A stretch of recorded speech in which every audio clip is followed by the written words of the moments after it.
Hi everybody, this is going to be a pelvic balance routine. You are going to need a number of things today, equipment-wise. So have a couple of cushions to hand, everybody. Have a yoga block, have a yoga strap, everybody. If you have a yoga bolster, this is going to come in handy today, but don't worry if you don't have a yoga bolster. You can use a bunch of pillows from your bed or maybe just more cushions. There will be a way around this even if you don't have a bolster, but they are a nice thing to have as part of your equipment repertoire. The other thing that you might want to use if you have one is a prone cushion. So this is my prone cushion and I'm going to show you how you can use this today in one of the exercises. So again, this comes under the category of the bolster and the cushions and the bed pillows. Just grab a bunch of pillows and cushions. You'll see what it is that I'm going after and then hopefully it'll make a bit more sense. But this can actually be a really useful tool for the exercise we're going to finish on today. Okay, so to start with, we're going to put any prone cushions to one side. We're going to be starting ourselves here with supported bridge position. And for supported bridge, I'm using my bolster, but you can absolutely use a yoga block if you want to. So we are popping our pelvis over our thing, like so. We're keeping our toes, our ankles, our knees and our hips in alignment. And we're going to keep the back of our head on the ground without our head twisting. So you can do this with a yoga block underneath your bum if you don't have a bolster. I'm going to set a timer here and we're going to spend 5 minutes just breathing into this exercise. So what I want you to do here with your pelvis is to have your pelvis so that it feels flat. I don't want the bolster or the block so high up your back that you're kind of arching your rib cage and your lower back a lot there. Can you see there how my pelvis is drooping down? But conversely, I don't want the pelvis so far underneath your bum that your pelvis is rolling backwards posteriorly either. I want your pelvis to be supported on your yoga block or on your bolster, and what that is going to do is firstly help balance your pelvis, which is what we are aiming for in this routine, but it's also going to start opening your hips up into extension here. So this exercise is called supported bridge, and lots of you are going to have done a bridge before, you know, and you sort of push up into your feet and lift your hips off the ground like that. That's what we're doing. So we're stretching off your hip flexors a little bit in this position. If this feels too much, if your lower back hurts, reduce the height of the thing that you are resting on. So the bolster might be too high, the block might be too high. See if you can change the angle of your block so it's on a lower setting, or maybe you can find something a bit smaller, perhaps a couple of books, to elevate your pelvis slightly, but not so much that it hurts you. So whilst this exercise is passive, it doesn't mean that it's easy. If your hips are really tight and they struggle here to extend at the front, you might feel it in your lower back or something like that. It's also important here to keep your femurs, your thigh bones, tracking straight out of your hips. So I don't want your knees flopping out to the side, and nor do I want your knees falling in. If they rotate a little bit within the hip socket, it means you won't achieve extension in the same way. So we want to try and create this length through the front of the hips, which is going to happen by the knees tracking straight in alignment with the hip joints. If your knees are falling out to the side, that's a slightly different range of movement. Keep your big toe joints on the floor, toes, ankles, knees and hips in alignment. Watch that the toes aren't out to the side. And really here, what you're trying to do is just breathe into this. So breathe into your belly, breathe into your lower back, breathe into the sides of your ribs, breathe into your chest. I want you to create loads of movement through nasal diaphragmatic breathing.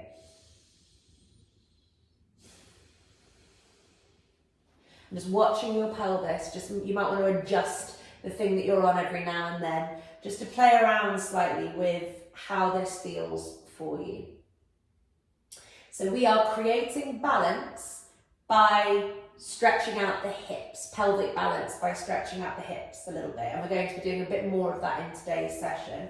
So for some people, they might have a wonky pelvis because their shoulders don't work properly. Some people might have a wonky pelvis because their rib cage doesn't move properly. Some people might have a wonky pelvis because their hips don't flex. Some people because their hips don't extend, some people because their feet don't move properly. There are lots of different causes for a wonky pelvis, pelvic misalignment.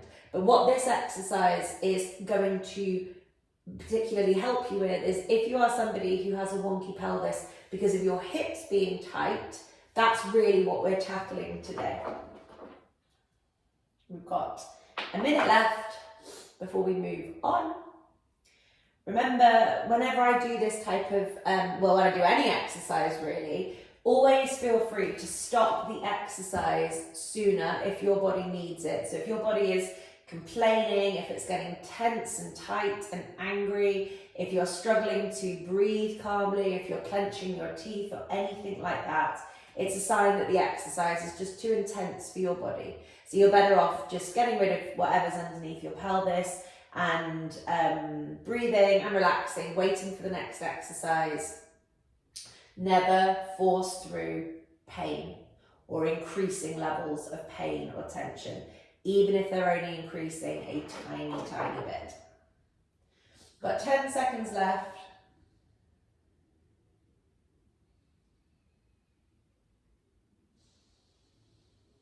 3, 2, 1.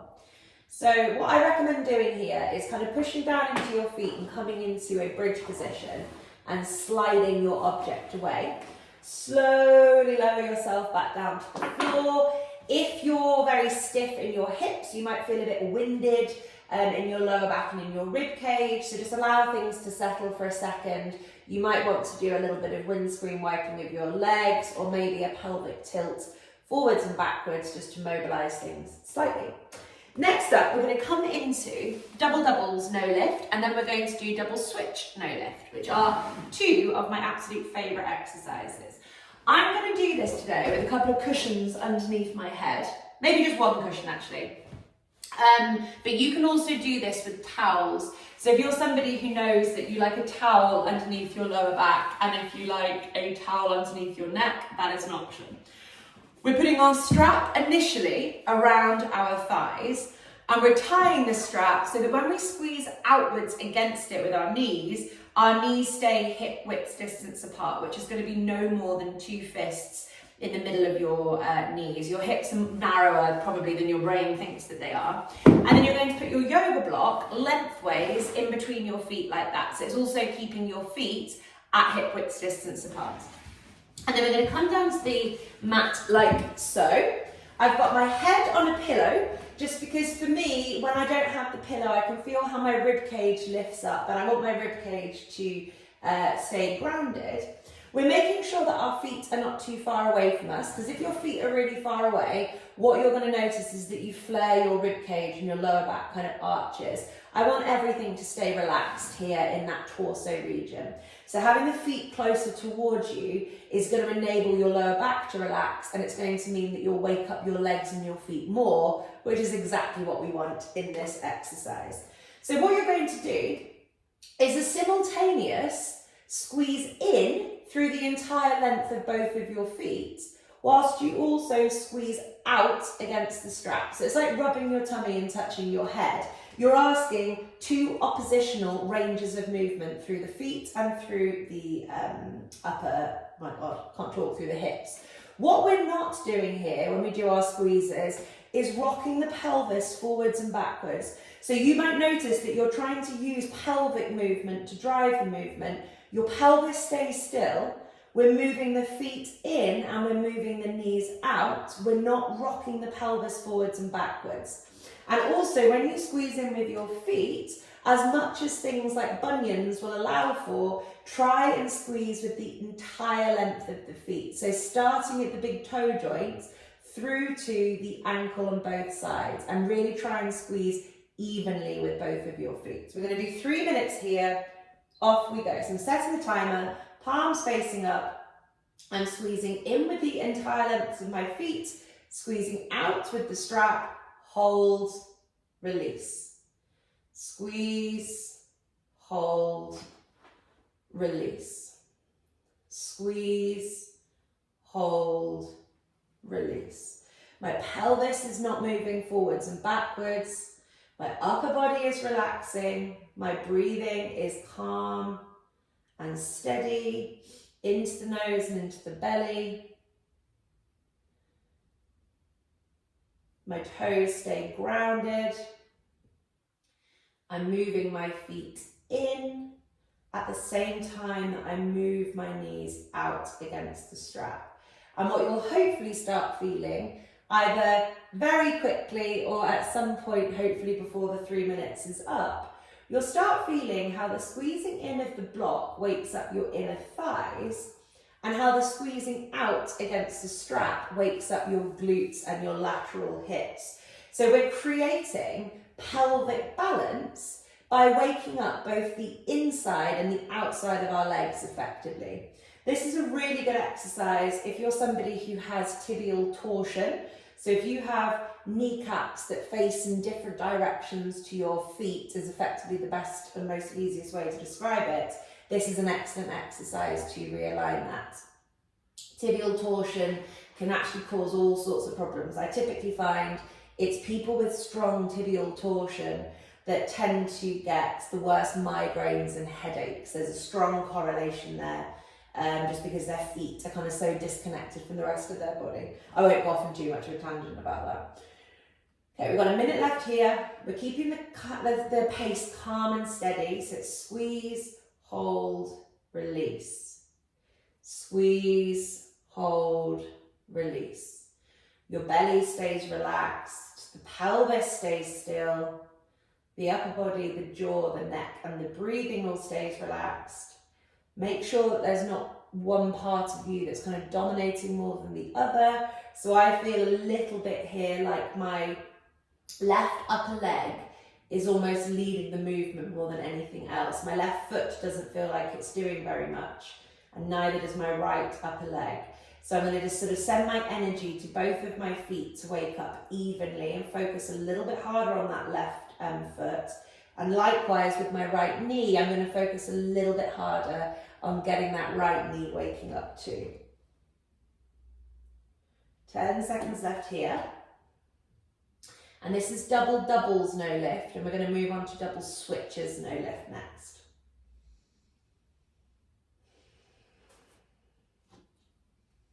Okay, that's time. So for double switches, no lift, we're going to do exactly the same thing, but we put the strap halfway between our knee and our ankle, and we put our yoga block in between our knees. Our aim is exactly the same. So our toes, our ankles, our knees, and our hips are in alignment with one another. You no longer now have the block in between your feet to act as a sort of a milestone, that's not what I mean, a marker. So make sure that your toes are not wider than your heels here. Keep that parallel alignment of the feet. The exercise that we're going to do is exactly the same. Make sure your feet are not too far away from your body because you'll make it harder for yourself. Keep the feet nice and close so that your lower back and rib cage can relax. We're going to do that same thing where we're going to squeeze into the block and squeeze out against our strap. But this time, I want you to be really cautious that you're not lifting your big toe joints up off the floor. So this movement is so weird for lots of us, myself included, that what we try and do is not move our lower legs to the side out against the strap. What we try and do is we rotate and lift our feet up off the floor. So I want you to keep your big toe joints firmly into the floor. We're not lifting your big toe joints. You're not rolling your ankles and lifting the arches of your feet. You're moving your calves outwards. It's a weird movement, but keep those big toe joints down. So off we go, same rhythm, squeeze, hold, release. 3 minutes here, we are off. Okay, so we squeeze, hold, release. You will feel a little bit of a reaction through your feet because you'll feel how it kind of changes the arch of your foot slightly, but you're not lifting the big toe joint or the arch of the foot off the floor. There's a difference, okay? You might find that that's exactly what your body wants you to do, but this is about your calves moving outwards. Remember, we're not rolling the pelvis forwards and backwards. There's no movement in the upper body here. We're calm and relaxed in the upper body. This is, once again, our inner thighs and our outer hips waking up, and maybe feet as well. But this time around, we're creating pelvic balance by waking up our inner thighs using the block and our outer thighs by using the strap. And for lots of people, because they find this range of movement hard at the lower leg, because they are dysfunctional there, you might not feel, I don't feel very much going on in my outer hips at all when I start this exercise off, because my lower legs are not used to doing this range of movement. They're kind of disconnected from what they should be doing at my hips. They are dysfunctional. So it takes a little bit of time, but then I start feeling things stirring and waking up here. So I get a bit more of a calf burn going on initially, and then it starts spreading up my leg, which is a sign that I'm increasing that function through my tibial torsion, because I have tibial torsion. Squeeze, hold, release. Squeeze, hold, release. Keep the big toe joints down. You're trying to figure out how you can squeeze against that strap without lifting your big toe joints up off the floor. The pelvis isn't moving.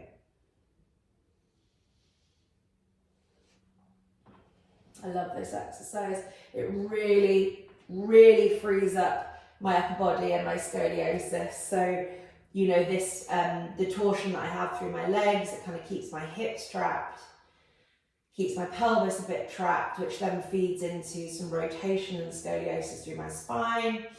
And this exercise personally really helps me with that. But it feels very alien. It's like a lot of brain power to try and figure out how to squeeze out against that strap. We've got 20 seconds left here.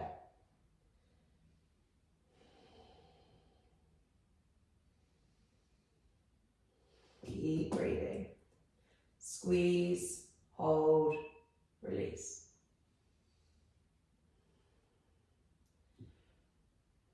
Three, two, and one. Okay, so we're coming now onto our second to last exercise, which is a bit of a killer, but it's a good one. And depending on your hip and pelvic function here, you might want to have a yoga block or some pillows to hand. So I'll walk you through what we're going to do. We're going to do an exercise called Diva pose. This is what the Vygotsky method calls it, Diva pose. So I've got one leg in front of me, as if I'm gonna cross my legs, you know, like that. And then I have the other leg behind me. So I'll just show you that side on as well so you can see. I don't have that foot completely tucked into my bum. I want that foot so that it's flexed at the ankle, and you want that shin sort of parallel to the side. So we don't want the foot all the way into the bum. We want it a little bit more out to the side like that. And what I will hopefully demonstrate, because I'm not very good at this exercise, so you can see what we're going after here, is how, when I do this, so I've got my right leg in front of me, my left leg behind, the left side of my pelvis elevates and tips me over to the right. Okay, so you can see how I'm kind of offset to the right hand side. This is because my left hip and my left pelvis are not moving properly. And what I don't want is to just do this exercise tipped off the side without changing anything at my left hip.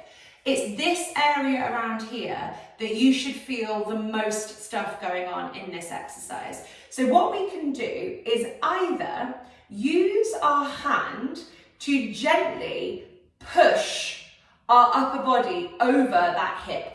Don't worry about this knee. So this knee starts lifting up, that's fine. I don't care about this knee, I care about this hip.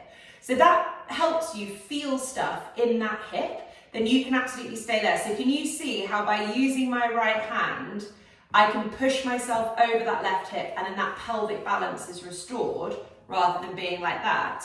Or what you can do is put a cushion or a block underneath the other hip to help elevate it, so that by that elevation, you're also creating balance. So you're kind of meeting that left pelvis where it is.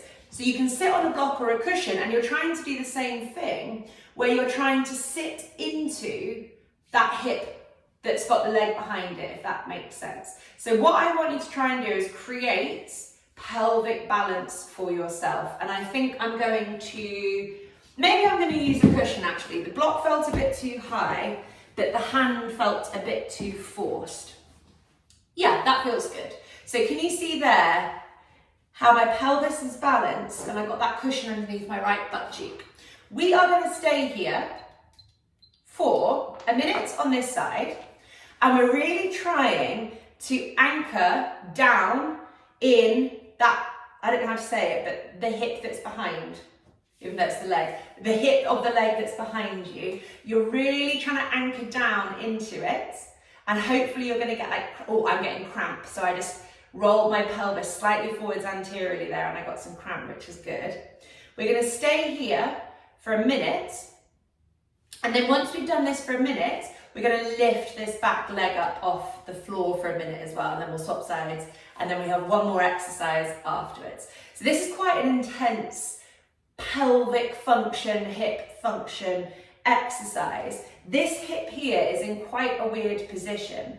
It's in flexion, but it's in really strongly internally rotated flexion, which is just a weird position. Well, not a weird position, but it's a position that we don't do very often. Okay, we're a minute in. You're going to keep exactly where you are, so don't let that pelvis move. You're going to lift this back knee off, hold, and pop it back down. So can you see here, as I do this lift with my left knee, I'm not doing this. I'm not offsetting my body, because that's not my hip doing it, that's my upper body trying to compensate. So I'm really still trying to stay down in that left hip while the knee lifts off the floor. Like I said, this is a hard exercise, so if there's any pain, if it feels too much, if you're gritting your teeth, if you can't breathe, just do something else that you like instead. Maybe frog, maybe wall frog, something like that. Okay, so I'm really still trying to keep that pelvis level, and the more that I'm working this, my body's kind of sinking into it and relaxing, I can feel my left butt cheek touching the floor and grounding. So I'm creating change through my pelvis. Okay, relax off. We're going to do the same thing on the other side, and this is where I'm much worse. In my right hip and pelvis just do not move in the same way as my left. So it's a completely different story here. I don't know how obvious it is to you guys visually, but I'm getting myself set up in that initial position, and that right pelvis, it might not look it, maybe it does look it might not look it, but it feels way more bunged up. So my option is to have my left hand to kind of push me, so I'm back over my right hip. Don't worry about if that left knee lifts up slightly, but I'm going to stick to the cushion, I think. I just think that the cushion is a bit more beneficial than using the hand, because the hand is forceful, whereas the cushion is kind of modifying you gently. So I'm using the cushion. My pelvis isn't perfect, but I know that it will change through being sat here. Don't worry about this left knee. So I think one of the mistakes people make when they do this exercise in like yoga classes and stuff is that they're really trying to keep their knees down, but then that throws the pelvis off. The pelvis is the crux of this move. So I'm trying to ground myself down in my right hip, off we go. I'm flexing that back foot so that there's like a 90-degree angle at the ankle. I'm not pointing those toes. I'm breathing, I'm calm, I'm relaxed.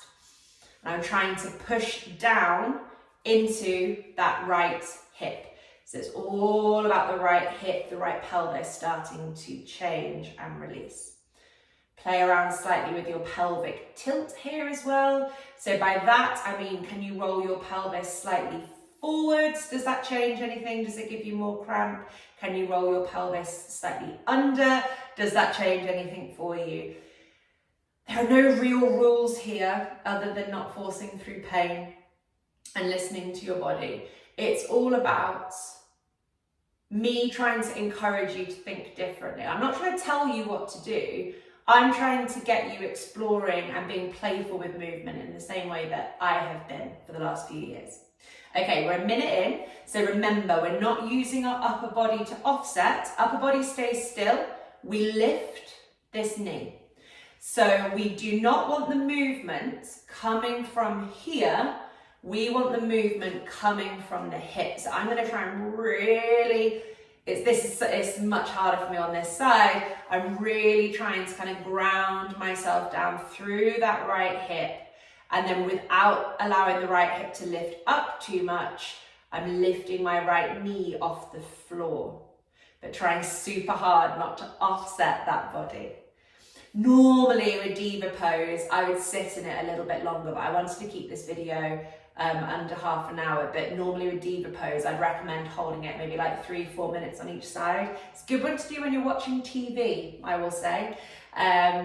You know, we can still watch TV, we can still relax, but we don't have to be doing it sat on a sofa.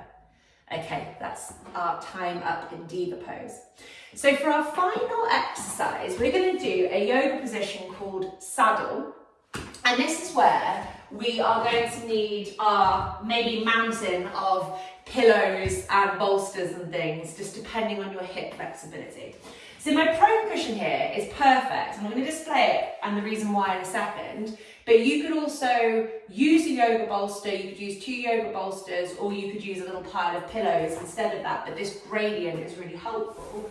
And then I'm going to put my yoga bolster on top, like this, so I can, and actually maybe have it slightly touching the floor.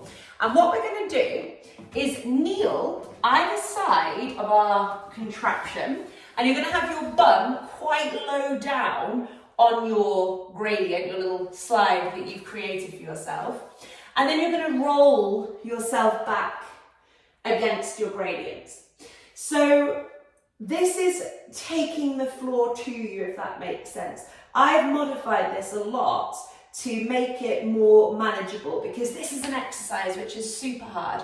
This pose, if I didn't have the things underneath me, would require a great deal of hip extension. It still requires a great deal of hip extension, so it can really highlight that to you. If you really struggle getting into this, you've got very tight hips that can't extend, so take the floor to you.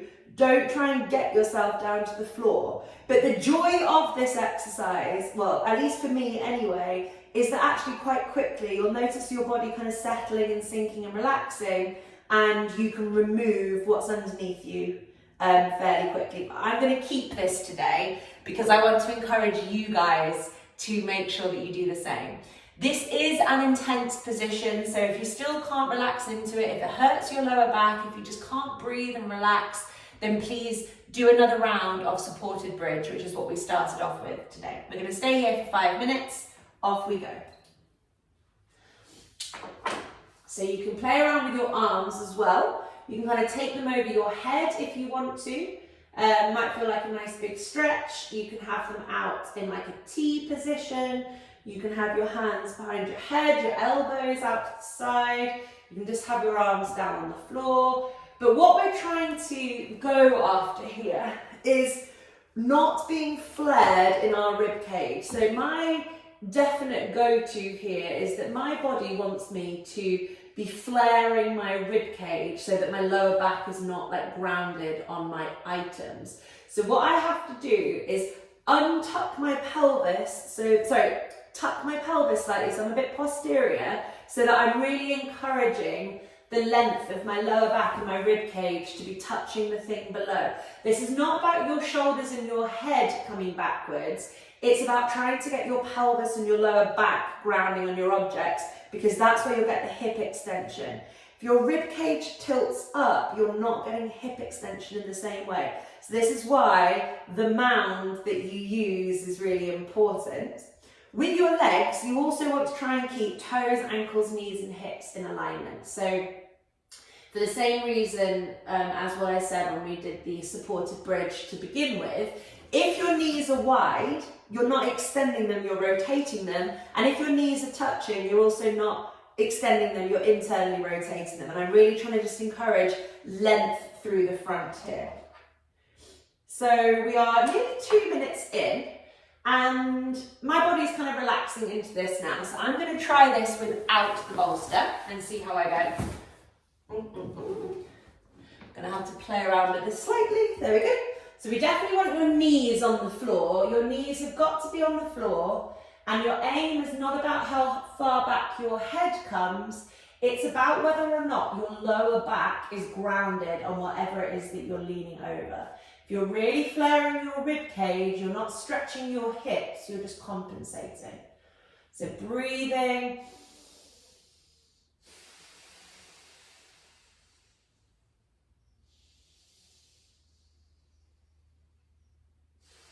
Really trying to move this whole section here. I love this exercise. I have to confess, I constructed this routine the other day, and I was like, I'm basically just going to do a few of my absolute favourite exercises. I just love this. I love the openness that it gives me at my hips. About 3 minutes in. Remember, if you need to, you can absolutely come out of this. You can just lay on the floor in whatever position that you want, or you can go back to the supported bridge position. So supported bridge position is kind of similar in terms of what your joints are doing, but saddle is just a lot more intense, that's all. So they are kind of similar in intention, but saddle is a more advanced version of this.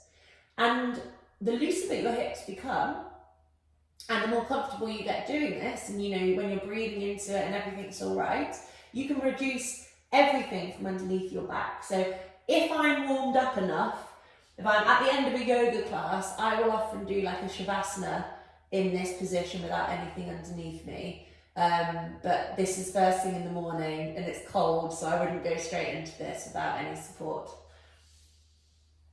Oh, and I do like doing it with my arms above my head, but I do have to be wary that when I lift my arms up, my rib cage definitely wants to flare up a little bit more.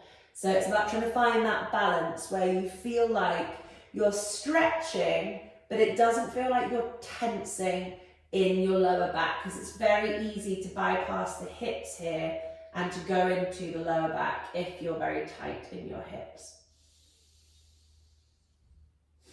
Oh, I just love this, like having my arms overhead. It really, that stickiness in my rib cage here, it's so nice.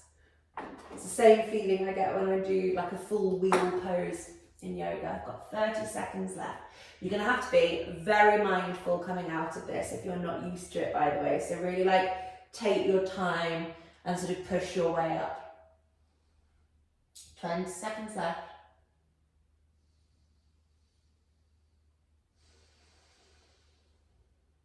Oh, this feeling on my pelvis is so good. Okay, 5, 4, 3, 2, and 1. If you're in the same setup as me, I recommend you can either gingerly try and sort of push yourself up like that with your hands and then scoot your legs out of the way. Or for some people, you might want to like lift up your knees and untuck your legs like that. Just do whatever feels best for you. Definitely give yourself a moment to recalibrate, kind of coming out of it. Again, maybe a couple of knee swivels from side to side, or some pelvic tilts or cat-cow, something like that. But just take your time coming out of it. Hopefully the intensity is like almost that winded feeling because we've realigned your pelvis. If it feels like, my back's gone into spasm or something else, my neck's got really tight, it's just a sign that what we were doing was just too much hip extension for your body at the moment. So you've got to work on hip extension, but not just by blindly doing this over and over again and expecting your body to respond differently to it. It won't. If all of the other exercises felt okay, then stick with those, but leave that saddle pose alone. Really hope you enjoyed, and I'll see you again really soon.